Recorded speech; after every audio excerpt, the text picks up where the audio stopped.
Today's walk is Dunstanburgh Castle from Craster, and then walking along Embleton Sands on the beautiful Northumberland coast. Before we start, let's have a look at what we're walking by today. We drop down to and then pass by Craster Harbour before heading out along the Northumberland coast path to reach Dunstanburgh Castle. Dunstanburgh Castle, I believe, is owned by the National Trust and run by English Heritage. The castle itself was built between 1313 and 1322, but has been in an increasing state of ruin since the 16th century. We then continue along the Northumberland coast path, past Dunstanburgh Golf Course and this pillbox, to arrive at Embleton Sands. It's really then up to you how long to make the walk, with over 2 kilometres of beach here, and then a little further along the coast path is another 3 kilometres of sand at Embleton Bay. Stay watching until the end so you can see where to eat and drink after the walk.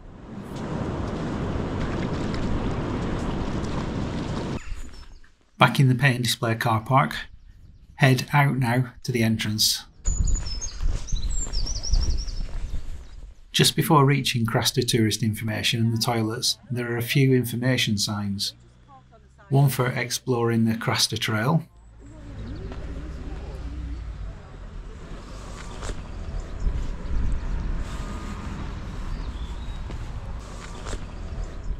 another on the Arnold Memorial Nature Reserve,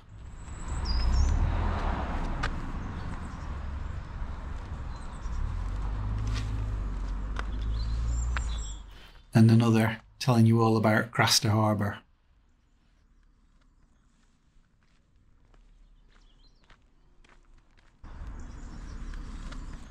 Craster Tourist Information Centre has more information about the local area, and if you want to read more before you set off on your walk, on the side of the building are further information signs about the area in the Stone Age,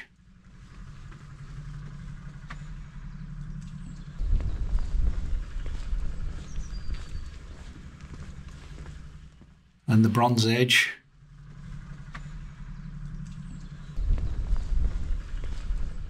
and the Iron Age.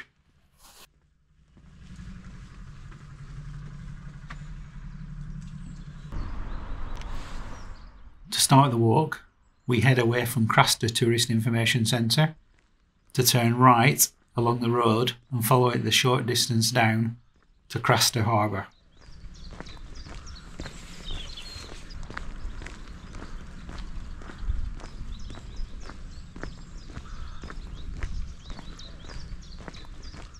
We turn left just before the harbour along Dunstanburgh Road. Take time though to look at the harbour, whose construction started in 1906 by the Craster family to commemorate the loss of Captain John Craster, who died during the Tibetan expedition of 1904. The harbour was built to provide protection for the fishing boats.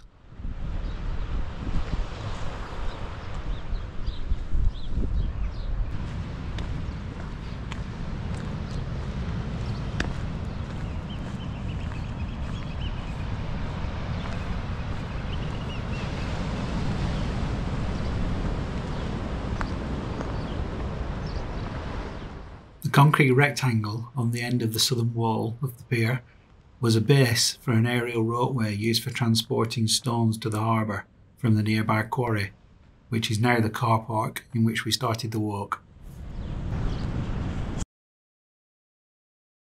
Walk along the road and pass through the wooden gate to the right of the English Heritage Dunstanburgh Castle sign.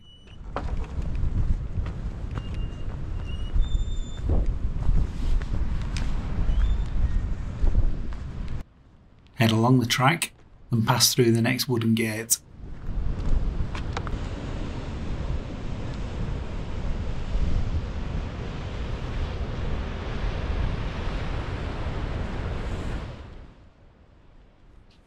The footpath we walk along now for most of this walk is the Northumberland coast path, which is a 62 miles path from Creswell at the southern end of Druridge Bay up to Berwick upon Tweed on the England-Scotland border.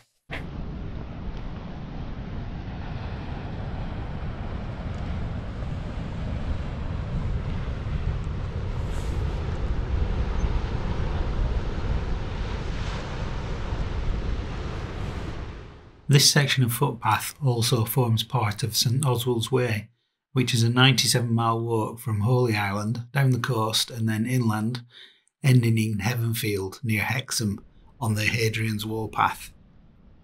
St Oswald's Way links places associated with St Oswald, who was the king of Northumbria in the 7th century, taking in the wonderful Northumbrian countryside. St Oswald played a major part at that time in bringing Christianity to his people.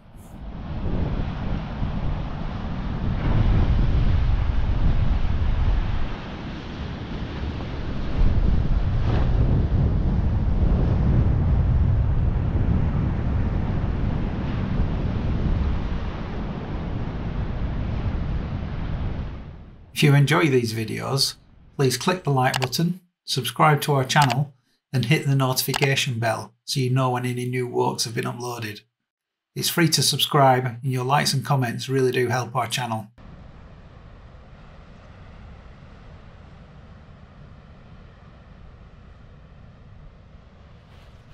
Pass through the gate and keep walking straight on towards the castle.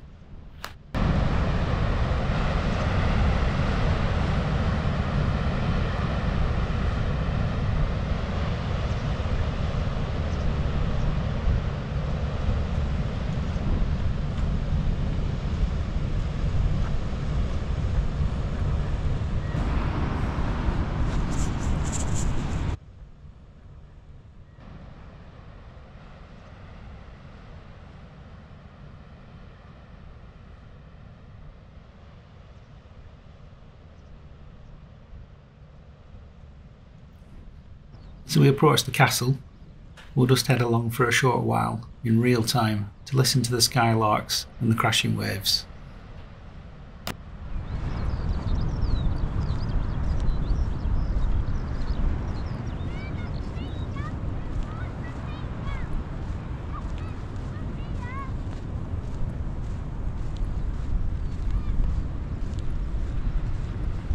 Pass through this next gate and walk straight on.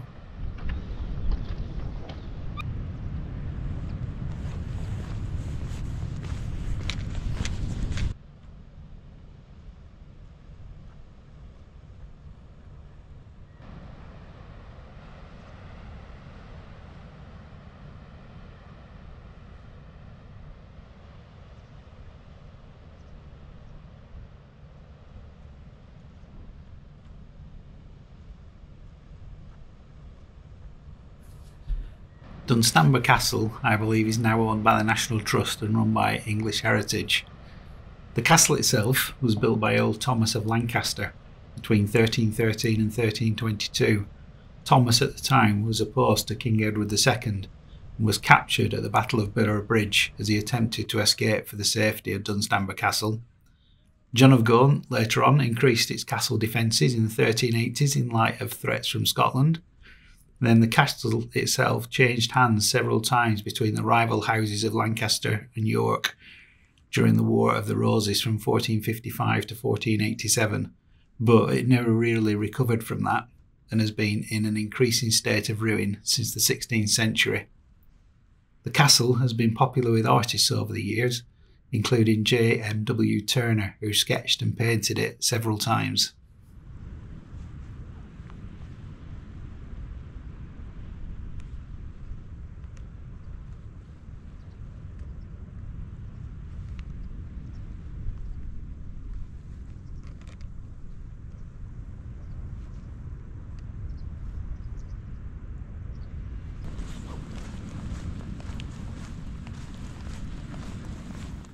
Today's walk isn't that difficult to follow, but if you want to look at it on a map, on our website, the route of today's Dunstanburgh Castle from Craster Walk is set out on an Ordnance Survey map along with a GPS download for your phone or GPS device. The link to our Walks for All website is down in the description below.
When you have finished exploring the castle, take the path around to the left of it that heads back down to the shoreline.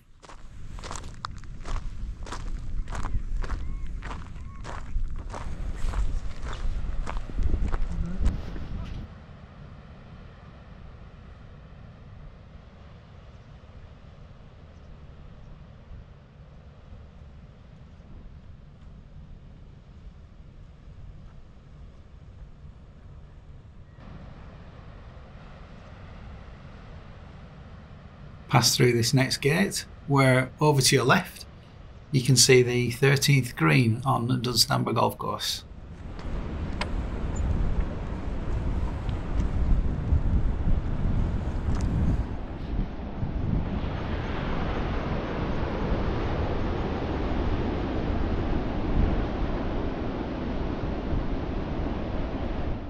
If you have any thoughts about today's walk or find any issues with any of the footpaths used, please share that with us in the comments below.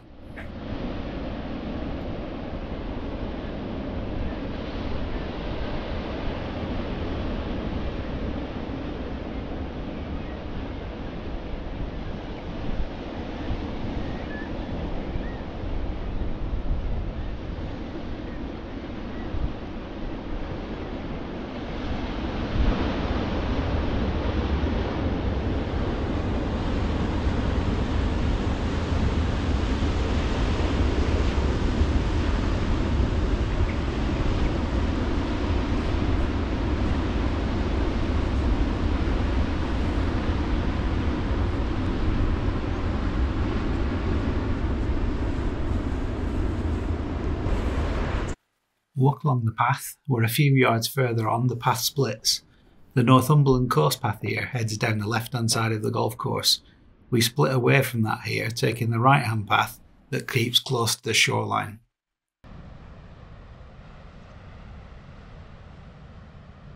We walk along between the golf course and the beach.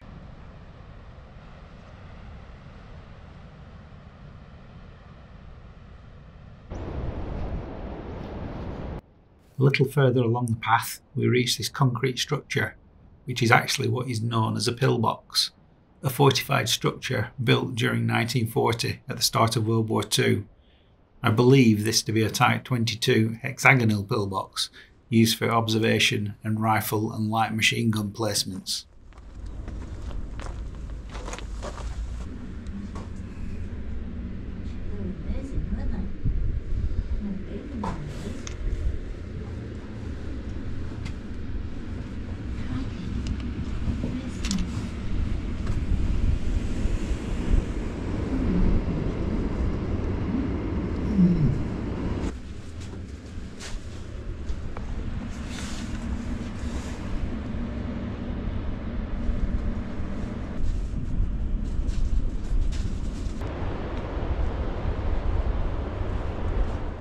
After exploring the pillbox, continue along the path.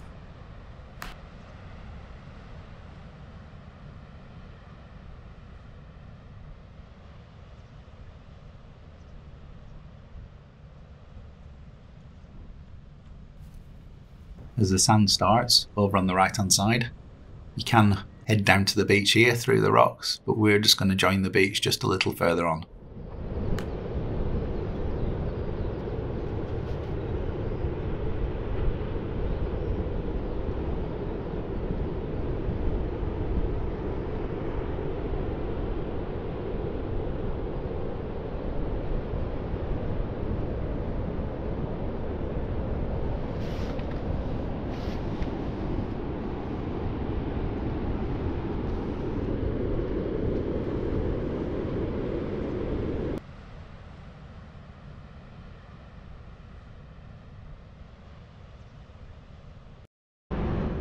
Where the path bends around to the left here to Dunstan Steads, we take the right hand fork to head down onto the sands.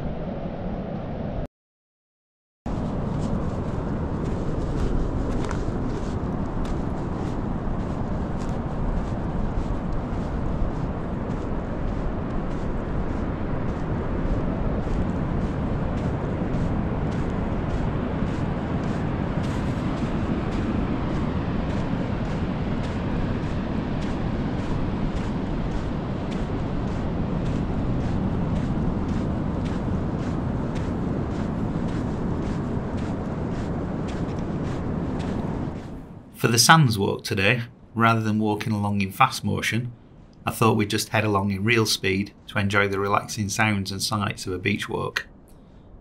It's really then up to you how long to make the walk, with over 2 kilometres of beach here, and then a little further along the coast path is another 3 kilometres of sand at Embleton Bay.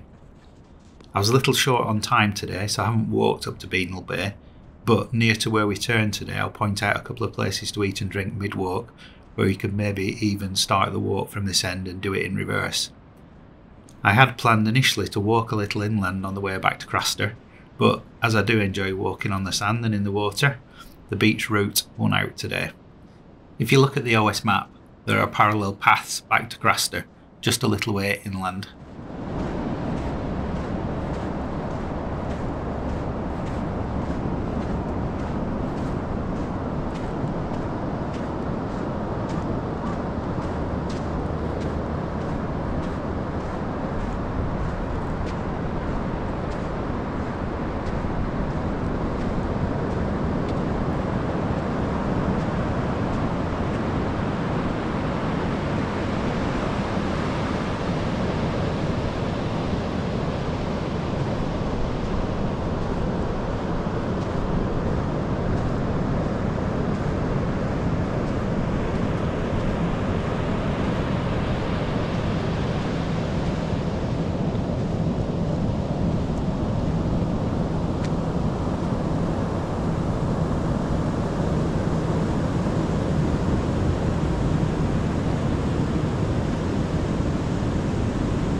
If you are new to hiking or just want ideas for what walking gear to wear and take on your walk, check out our kit list recommendation in the description below.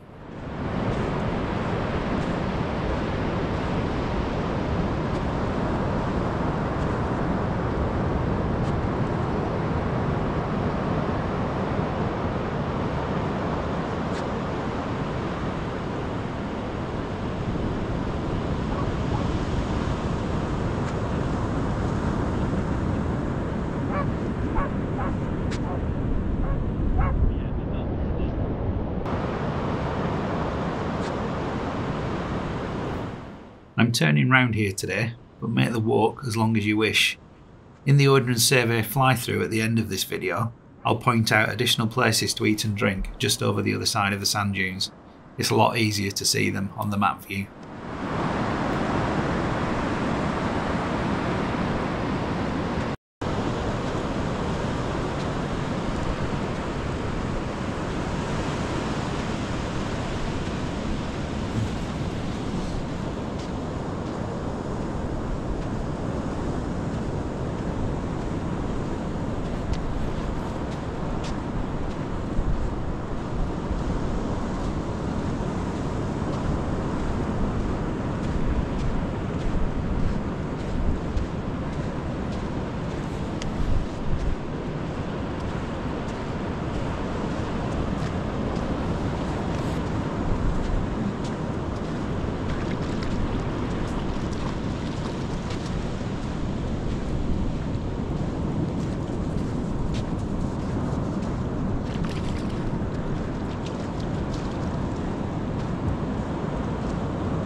On heading back, leave the sands along the same path you walked down to them on, and then head back along the path besides the golf course towards Dunstanburgh Castle.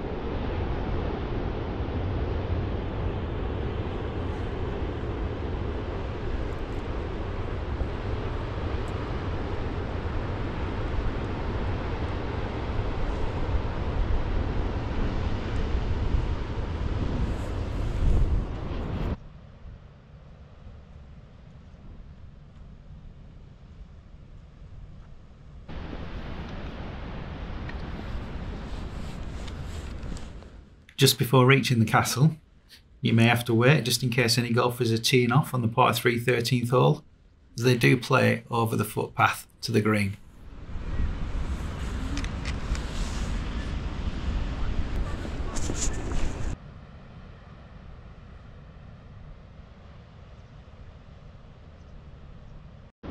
Pass back through the gate. Walk straight on. But this time, instead of heading off up left, back up to the castle, keep right along the lower path. And then at a path junction, take the right hand path.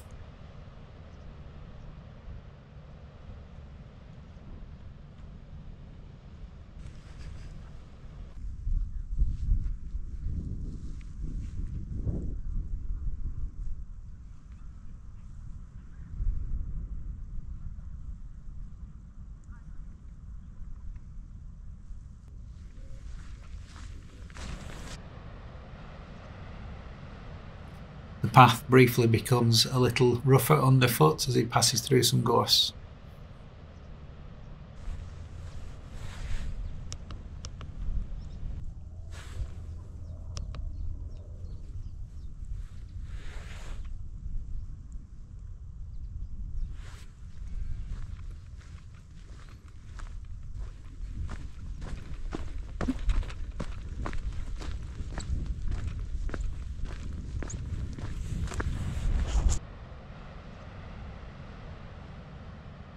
We now head towards the gate we passed through earlier.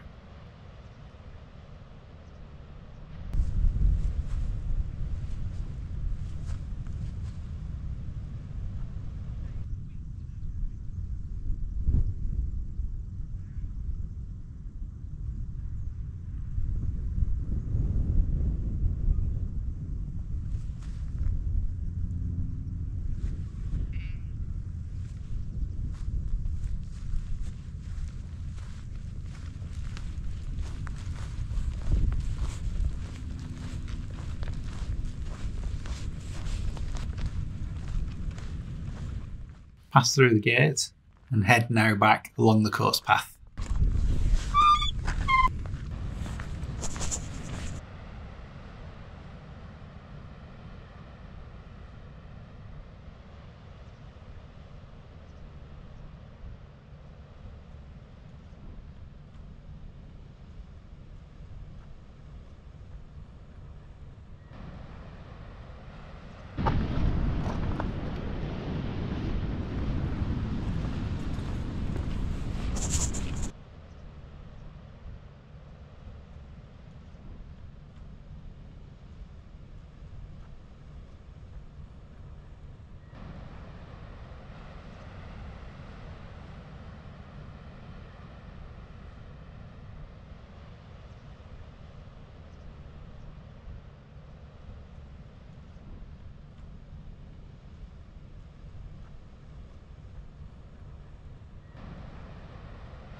Pass back through the gate.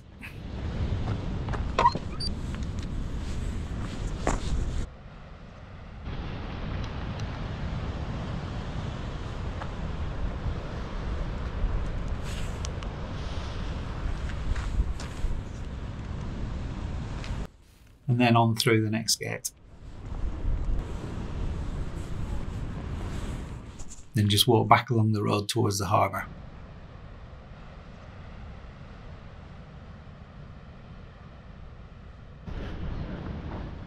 At the end of the road, we turn right back up to the car park. A short distance up to the left here are the places to eat and drink I'll run through shortly.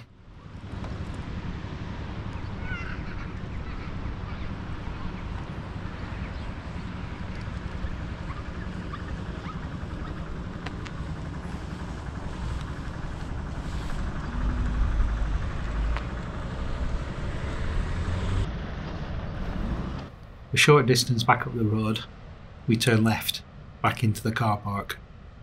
We couldn't not really mention food in Craster without mentioning the famous Craster Kippers. The business has been run here by the Robson family since the early 1900s, and they still smoke kippers in the traditional way. The kippers are featured on a few TV programmes.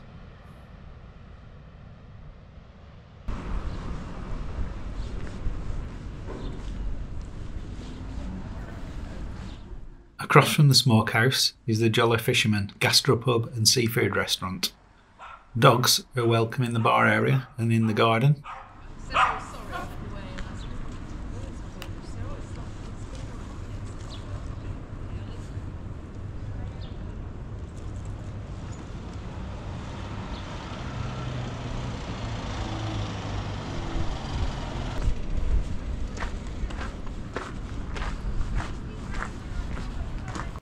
It does have wonderful sea and castle views from the beer garden, but with the wind it can be a little bit chilly, as it is today.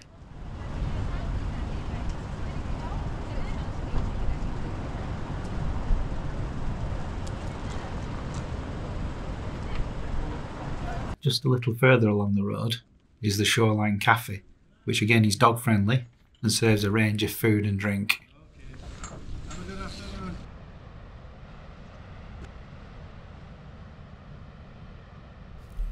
Then finally in Craster, back at the car park entrance by the tourist info, is Piper's Pitch Catering, which again serves food and drink. It's home of the Craster Kipper in a bun, and also their famous Octomukti, haggis and bacon in a bun. Whilst today's walk has been an easy one to follow, before ending we can look at it on the Ordnance Survey fly-through, and I'll also point out the other eating places en route. We turn right out of the quarry car park to head down to the harbour, before heading out along the Northumberland coast path.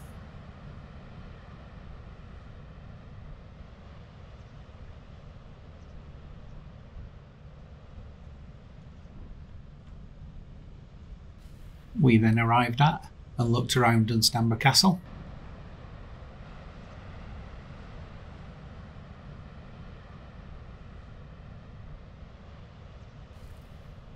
Before walking back down to the coast and then following the path along the side of the golf course past the pillbox to reach the beach.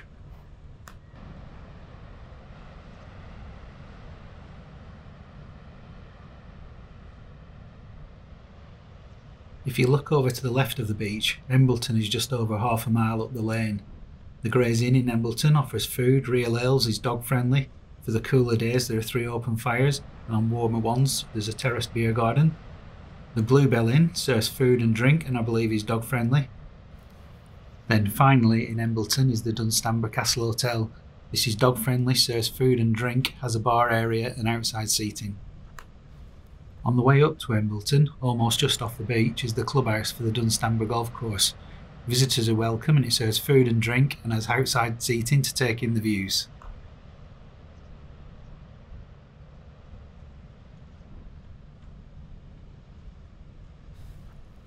As we turn, if you look at the top of Embleton Sands, you can either take the coast path to join Embleton Bay, or get there by passing through Low Newton by the sea and High Newton by the sea, each of which has a pub.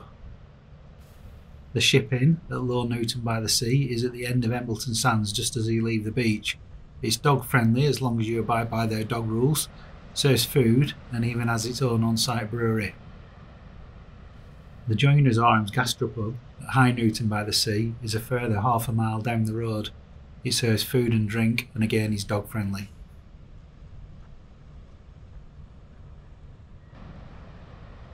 We return now via the outward route.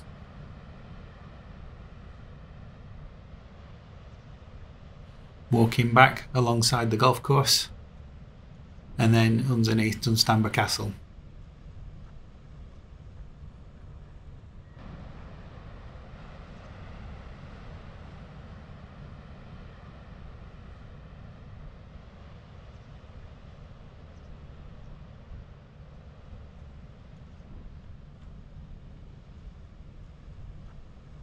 Before turning back into the car park. That ends our walk for today.